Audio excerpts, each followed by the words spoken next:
আসসালামু আলাইকুম। আশা করছি সবাই ভালো আছেন। আলহামদুলিল্লাহ আমরা বেশ ভালো আছি।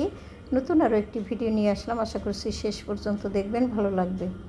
তো কি ভাবছেন? মনে হচ্ছে সকালবেলা নাস্তা করে তারপরেই প্লেট বাটি ধোয়া ধাইয়ের কাজ করা শুরু করে দিয়েছি, কিন্তু না, এটা কিন্তু মাগরিবের পরে ছিল। ইফতার করার পরে নামাজ পড়ে আমি কিন্তু প্লেট বাটিগুলো ধোয়ার জন্য চলে এসেছি। আর ভাবলাম এখান থেকে ভিডিওটি শুরু করি, আপনাদের সাথে একটু শেয়ার করতে পারবো। তো সেইভাবেই কিন্তু আমি অল্প একটু ভিডিও করে রেখেছিলাম। আর আজকে হলো সারা দিন অনেক কাজ করেছি, কিন্তু আপনাদের সাথে কিছুই শেয়ার করতে পারিনি।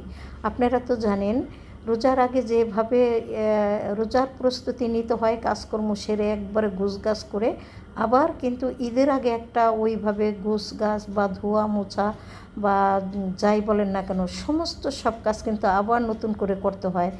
রান্নাঘর ক্লিন করা বা বড় ঘর উপর নিচ, খাটের সোফা, খাট সোফা, সুপার ফোমের কাভার, মানে যাবতীয় সব এই ধরনের কাজগুলো কিন্তু আবার আমরা ঈদের আগে করে নিই।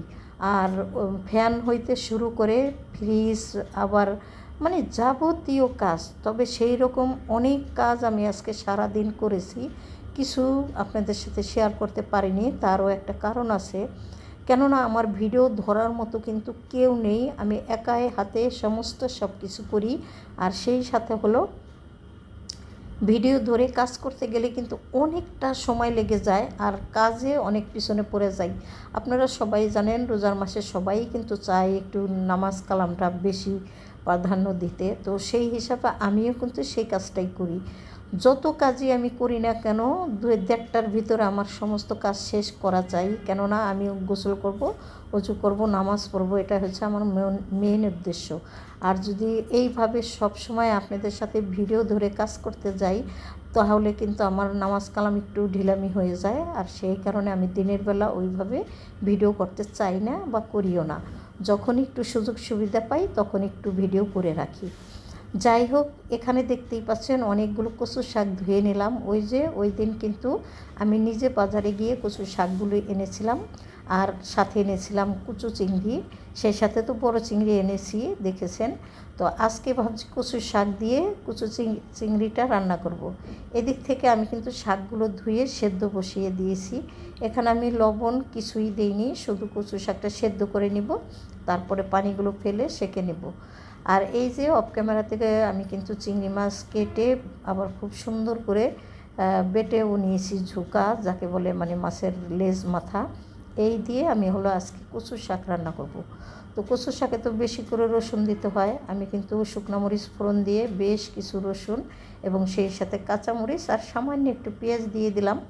এখন আমি হলো ওই চিংড়ি মাছগুলো দিয়ে প্রথমে একটু একদম মানে যাকে বলে সেই মারা বা ভাজা রান্না করা এইটুক করে নিব। তারপরে কিন্তু আমি কচু শাকটা অ্যাড করে দেব। তবে আমি জানি যে রোজা রমজানের দিনে কচু শাক আসলে ওইভাবে খেতে হয় না, কেননা বিশেষ করে রাতের বেলা আমরা, কারণ ভোর রাতে যেহেতু আমরা দুধ খাই। আমি জানি না সঠিক, আপনারা জানলে হয়তো আমাকে জানাতে পারেন। কেননা আমি অনেকের মুখে শুনেছি যে কচু শাক বা কচু খাওয়ার পরে নাকি দুধ খাওয়াটা অত বেশি একটা ভালো না। যাই হোক, সত্য মিথ্যা আমি জানি না, আমি শুনেছি। তো সবাই যদি সঠিকটা জানেন আমাকে জানাতে পারেন। তারপরেও খেতে ইচ্ছা করছে, রান্না করে নিলাম। আর সেই সাথে হলো একটা ইলিশ মাছ বের করলাম, এটা হলো রাতের জন্য ভুনা করে রাখবো। তো কচু শাক ওদিক থেকে হতে থাক, আর এদিক থেকে আমি হলো মাছটা কেটে কুটে খুব সুন্দর করে লবণ হলুদ দিয়ে মাখিয়ে রাখবো। তার আগে কিন্তু আমি দুধ বের করে রেখেছিলাম, ভিজিয়ে রেখেছিলাম। তো দুধটা এখন কেটে তারপরে হলো জাল করে নিচ্ছি। তো এইভাবে করতে করতেই কিন্তু এশারের আজান দিয়ে দিবে। সেই সাথে কিন্তু নামাজ আছে অনেক, এশারের নামাজ আছে, সেই সাথে তারাবি আছে, তাহাজ্জুদ আছে, সমস্ত সব কিছুই পড়ব। ইচ্ছা আছে, আল্লাহ পাক যদি নামাজ পড়ার তৌফিক দান করে। তো সবাই দোয়া করবেন যেন নামাজ কালামটা খুব সুন্দরভাবে করতে পারি, অন্ততপক্ষে রোজার মাসে। তারপরে তো প্রত্যেক মাসে আল্লাহ রহমতে সকাল বিকাল দুপুর থেকে শুরু করে 5 ওয়াক্ত নামাজ তো আমরা মুসলমান যারা সবাই আদায় করি, আশা করছি। তো সেইভাবেই আর কি। তো এই তো মাছ কেটে কিন্তু নুন হলুদ মেখে ভেজে নিয়েছি, এখন হলো একটু ভুনা করে নিব। তো আপনাদের কাছ থেকে এখানেই বিদায় নিব। ছোট্ট একটু ভিডিওর মধ্যে অনেক কিছু বলা যায় না, অনেক কিছু বলার ছিল। ভুল ত্রুটি সবাই ক্ষমা সুন্দর দৃষ্টিতে দেখবেন, সেই সাথে সাবস্ক্রাইব করে আমার পাশে থাকবেন।